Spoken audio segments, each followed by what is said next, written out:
Assalamualaikum warahmatullahi wabarakatuh. Saya Dwi Apriliana, NPM 1816011011042.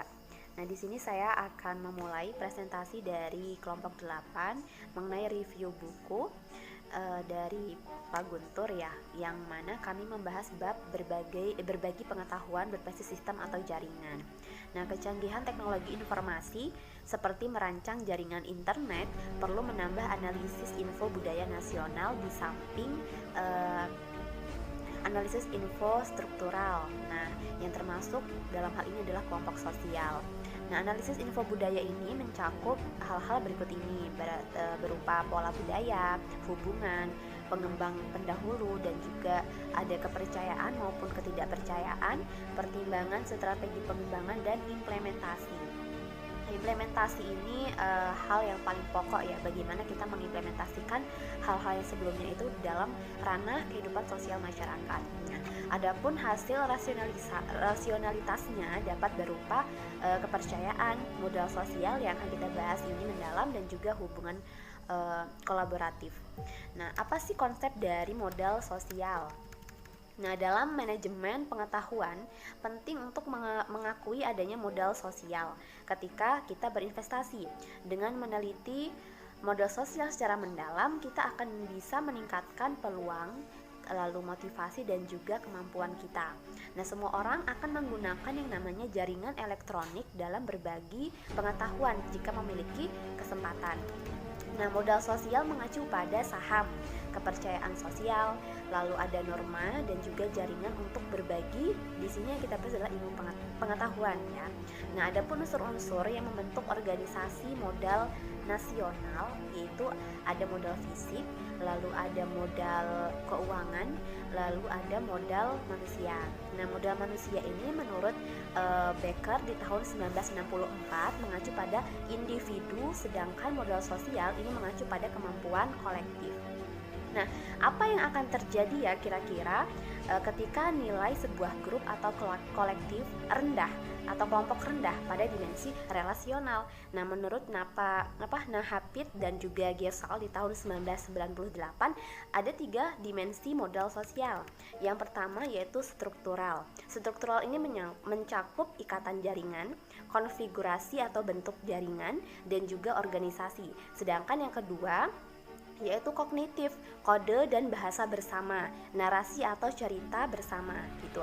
Yang ketiga adalah hubungan nasional. Nah, hubungan nasional ini yang terbentuk adalah kepercayaan, lalu ada norma, kewajiban, dan identifikasi. Nah, jadi bisa kita katakan bahwa jika skor atau nilai kolektif pada dimensi relasional rendah, pastinya akan terjadi masalah. Belum lagi jika dimensi kognitif kelompok tersebut ikut rendah juga, seperti tidak mampu menggabungkan ide-ide baru ataupun tidak memiliki kerangka kognitif bersama. Nah, hal ini pastinya akan menjadi fatal gitu. Bayangkan saja jika nilai kolektifnya saja ya di dimensi relasional rendah itu pastinya sudah terjadi goncangan gitu, apalagi ketika dimensi kognitifnya juga ikutan rendah skornya. Nah, lebih lanjut lagi, Adler dan juga Kohn di tahun 2002 mereka mempunyai atau memperkenalkan 3 dimensi baru lainnya, yakni peluang, keberanian, kemampuan, dan juga motivasi. Baik, dimensi peluang dan juga struktural atau yang dikenal juga dengan peluang struktural mengacu pada analisis siapa yang berbagi pengetahuan dan bagaimana melakukannya. Nah, bagaimana melihat peluang, kelebihan dan kekurangan, serta cara terhubung satu sama lainnya. Yang kedua adalah dimensi kognitif dan kemampuan atau kemampuan kognitif.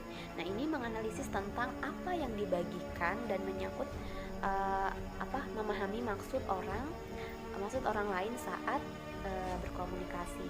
Dan yang ketiga adalah dimensi nasional dan motivasi.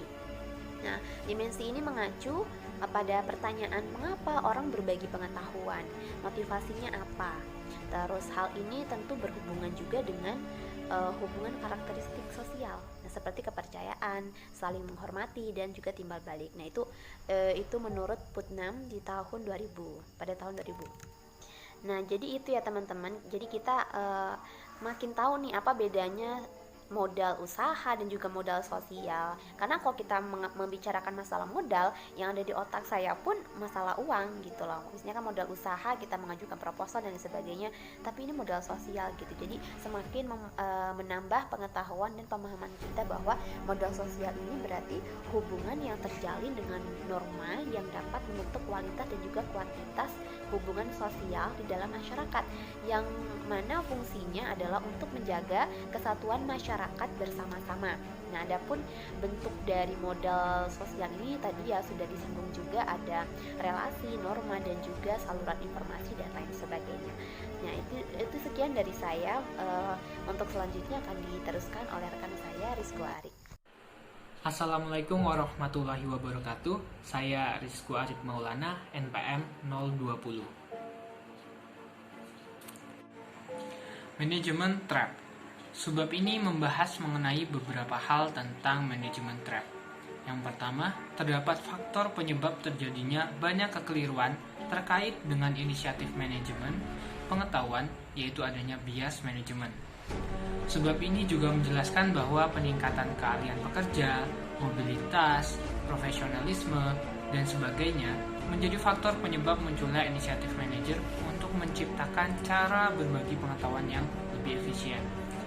Pemikiran tersebut dapat merangsang terjadinya peningkatan kesadaran akan pentingnya pengetahuan finansial ekonomi. Peningkatan efisiensi dalam berbagi pengetahuan ini juga didukung oleh adanya kemajuan teknologi. Perhatian terhadap berbagi pengetahuan ini menimbulkan dampak positif karena menunjukkan dukungan manajerial dan kepercayaan pada inisiatif. Namun, perhatian ini juga memiliki kelemahan, yaitu bahwa sebagian besar organisasi cenderung mengabaikan nilai tambah pekerja dari berbagi pengetahuan.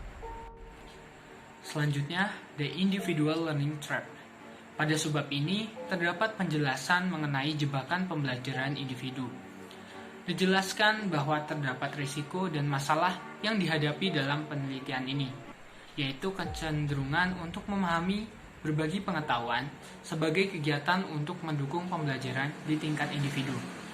Hal tersebut terlihat dari dibuatnya alat untuk menangkap dan menyebarkan pengetahuan yang membantu dalam mendukung pertukaran individu daripada pengetahuan sosial atau masyarakat. Ditambah lagi, organisasi memperkenalkan intranet dan aplikasi grup lainnya yang justru berkontribusi pada pengetahuan individu. Oleh karena itu, untuk membuat desain alat berbagi pengetahuan harus mempertimbangkan hal-hal berikut. Yang pertama, sistem informasi yang ditunjukkan untuk manajemen pengetahuan perlu menjaga integritas komunitas sosial di mana pengetahuan itu tertanam. Yang kedua, menghindari sistem yang menyarankan atau memaksakan berbagi pengetahuan daripada mendukung kebutuhan orang untuk berbagi pengetahuan. Yang selanjutnya, alat perlu mendukung hubungan sosial dan koneksi di antara orang-orang daripada memperkenalkan sistem penyimpanan pengetahuan yang menawarkan individu hasil berbagi pengetahuan. Subbab selanjutnya yaitu literatur. Subbab ini membahas mengenai beberapa desain alat yang dapat membuat berbagi pengetahuan itu menjadi lebih efisien. Seperti yang disampaikan oleh Cho, Detlor, dan Turnbull, mereka mengusulkan intranet yang berfungsi sebagai yang pertama ruang kerja informasi bersama, yang kedua ruang komunikasi, yang ketiga ruang kolaborasi untuk mendukung aksi kerja kooperatif. Namun, masih ada kekurangan serta terdapat kritik terhadap desain di atas. Chibora menyatakan bahwa kecenderungan teknologi jaringan untuk mengikuti perkembangannya dari waktu ke waktu sebagai akibat dari penggunaan yang tidak terencana dan berbasis konteks. Nah, beberapa peneliti juga berpendapat bahwa hasil yang mengecewakan dari alat berbagi pengetahuan seperti intranet adalah karena fakta bahwa desainer hanya menganalisis infrastruktur dan struktur informasinya saja, tetapi mengabaikan budaya informasi yang mendasarinya. Beberapa penulis menganjurkan perspektif baru yang lebih antropologis dan etnografis pada desain dan penggunaan alat jaringan tersebut. Namun, masih terdapat kekurangan dari desain yang ditawarkan.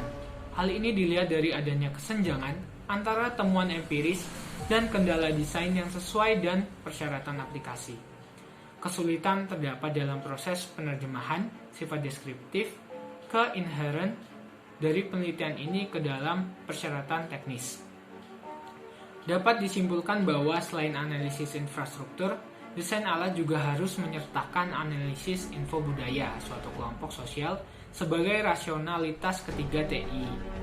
Pengembangan TI tradisional perlu ditambah dengan strategi tambahan, yaitu pengembangan, memeriksa pola budaya, hubungan, dan kepercayaan yang ada dalam situasi pembangunan. Rasionalitas ketiga ini memperkenalkan kepercayaan, modal sosial, dan hubungan kolaboratif sebagai konsep kunci. Baik, saya Salis Anisatul Hilmiah, NPM 181611059. Saya akan melanjutkan penjelasan dari Rizku, yaitu mengenai analisis modal sosial sebagai bagian dari desain. Analisis modal sosial sebagai bagian dari desain. Banyaknya jaringan bergantung pada bagaimana aktor jaringan saling berhubungan dan dengan siapa orang tersebut berkomunikasi. Semakin tinggi dimensi kognitif kelompok sosial, semakin banyak anggotanya mampu berbagi pengetahuan. Kemampuan kognitif suatu kelompok tergantung pada kemampuannya untuk memahami setiap anggota kelompok. Menurut Orlinovsky dan Yates, kemampuan kognitif ini dapat dianalisis dengan berfokus pada cerita bersama, bahasa, komunikasi, rezim, dan sebagainya. Jika jaringan memiliki motivasi berbasis hubungan yang tinggi, ini mengisyaratkan bahwa anggota secara intrinsik termotivasi untuk berbagi pengetahuan satu sama lain karena kesediaan mereka untuk berkontribusi pada hubungan tersebut. Rasa saling percaya dan menghormati dan timbal balik merangsang orang untuk berbagi pengetahuan satu sama lain. Kepercayaan merupakan aspek penting dari modal sosial. Itu diterima secara umum bahwa rasa saling percaya secara positif mempengaruhi kemungkinan transfer pengetahuan.